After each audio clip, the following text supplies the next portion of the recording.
Continuamos en La Venganza Será Terrible. Estamos hoy en el Caras y Caretas de Buenos Aires. Mañana también estaremos aquí, 8 de la noche, en la calle Venezuela 330. Los esperamos. Hablaremos esta noche de François Vidocq, un personaje muy curioso que vivió en Francia y que inspiró a escritores como Víctor Hugo, Alejandro Dumas y Edgar Allan Poe. Estos escritores andaban impresionados por las andanzas de este tipo, y ya veremos por qué. Vidocq nació en el año 1775 en Arras. Su padre tenía una taberna y, como tenía algún dinero, pudo pagarle sus estudios en colegios importantes. Pero a François no le interesaba estudiar. Prefería pasar sus días enamorando mujeres y batiéndose a duelo por causas que él mismo se encargaba de generar. Vidocq contó en sus memorias que en una oportunidad debió decirle 62 veces estúpido a un hombre para que aceptara batirse. François salía siempre indemne de estos lances y, hay que decirlo, procuraba también producir solo rasguños a sus adversarios. Es decir, tenía un poco de cuidado. François alternaba sus dos ocupaciones principales, ¿no es cierto?, las mujeres y los duelos, con pequeños hurtos también. Cada tanto afanaba y otros delitos, ¿no?, de menor cuantía. A los 15 años se afanó todos los ahorros del padre y se fue a probar suerte por ahí. No duró mucho. Se le acabó la guita y, después de intentar con algunos trabajos mal pagos, volvió a su casa en Arras pensando que el viejo le iba a perdonar. No, lo echaron a patadas. Esto ocurría alrededor del año 1790, en tiempos de la Revolución. Vidocq, que prácticamente se había convertido en un mendigo, decidió hacer fortuna en las armas y se alistó en los ejércitos revolucionarios y luchó en las batallas de Malmí y otras allá por 1792. Pero no duró mucho tiempo en el ejército. Era considerado por todos como un pendenciero e indisciplinado. Según cuentan las crónicas, en 2 años tuvo 20 duelos. Parece que los soldados se disputaban a las mujeres que ofrecían sus encantos en los jardines del Palais Royal, ahí en la calle de Rivoli. A consecuencia de los 20 encuentros, 2 hombres murieron. Quiere decir que ya no se cuidaba de solo producir rasguños. Vidocq escapó del ejército y se convirtió en desertor, lo que no era muy recomendable en los días del terror, que eran los días que se vivían. Con papeles falsos se unió a un grupo de forajidos que, diciendo perseguir contrarrevolucionarios, en realidad afanaban y saqueaban a beneficio propio. Al poco tiempo fue detenido y encarcelado en Lille, y ahí empezó su verdadera leyenda. Nadie sabe muy bien cómo, desafiando muros y carceleros, logró escapar de la cárcel de Lille. Hay quien dice que lo vieron saltar por la ventana de uno de los pasillos a una altura impresionante, pero nunca nadie pudo explicar cómo se quitó los grilletes. Estaba engrillado. A partir de ese hecho, y durante 14 años, François Vidocq vivió exclusivamente para el delito. Lo buscaban por todas partes, pero nadie podía dar con él. Tenía una notable habilidad para disfrazarse. Simulaba ser marino, terrateniente, banquero, noble y monja. En 1798 fue pirata. Marchó a los Países Bajos, laboró en un buque con patente de corso, atacando naves inglesas. También era un buen estafador, eso sí. Tenía habilidad suficiente como para engatusar a incautos, aunque no tanta como para no ser encarcelado periódicamente. Sin embargo, como ya se ha dicho, no le importaba, porque se espiantaba de todas las prisiones. A causa de sus fugas, algunas de ellas inverosímiles, Vidocq se hizo célebre en toda Francia. Una vez escapó del temible presidio de Toulon, donde estaba atado con cadenas de pies y manos a los muros de su calabozo, ¿no? Algunos campesinos lo vieron correr desnudo para internarse en el bosque.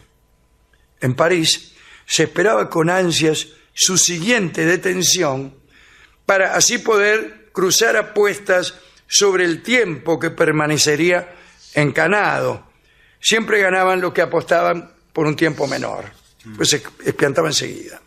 Tan famoso se hizo que algunos artistas lo retrataron y se dedicaron a vender sus reproducciones en las ferias de los pueblos donde eventualmente cometía alguna de sus fechorías. El grabador Coignet lo representó como un hombre de facciones regulares y hasta distinguida. Parece que François Vidocq tenía su pinta. En el año 1809, cuando tenía 34 años, se produjo un cambio que sorprendió a todos. Sucedió lo siguiente.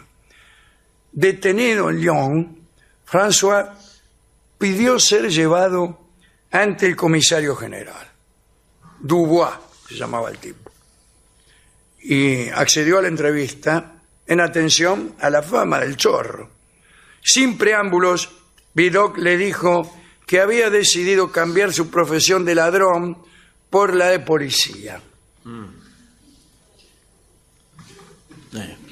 El comisario, que había oído muchas propuestas similares en boca de otros prisioneros, dio media vuelta y se dispuso a marcharse.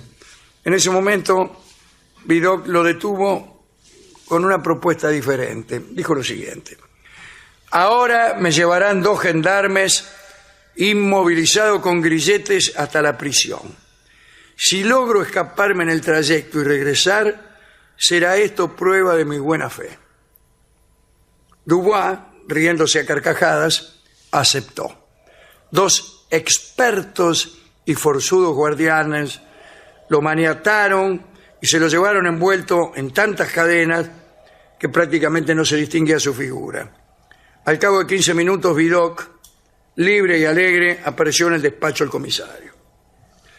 Dubois, impresionado, cumplió con lo acordado y en pocas semanas la mayoría de los maleantes de Lyon cayeron en las trampas de las policías que preparaba ¿quién? Vidocq. Ahora se hacían apuestas sobre el número de delincuentes que François era capaz de llevar en cana en un mes, por ejemplo. Se encontraba trabajando de incógnito cuando un grupo de criminales lo contrató a él mismo, sin saber que era él, para que se matara. Estaba disfrazado de otro. Ah, claro. Porque... de chorro, de otro. Y vino, yo dice, flaco, te contrato para matar a Vidocq, que era él mismo, ¿no? Debía ir y matarse. Claro, no cumplió con el encargo. Y claro. Pero encarceló a todos los niatos.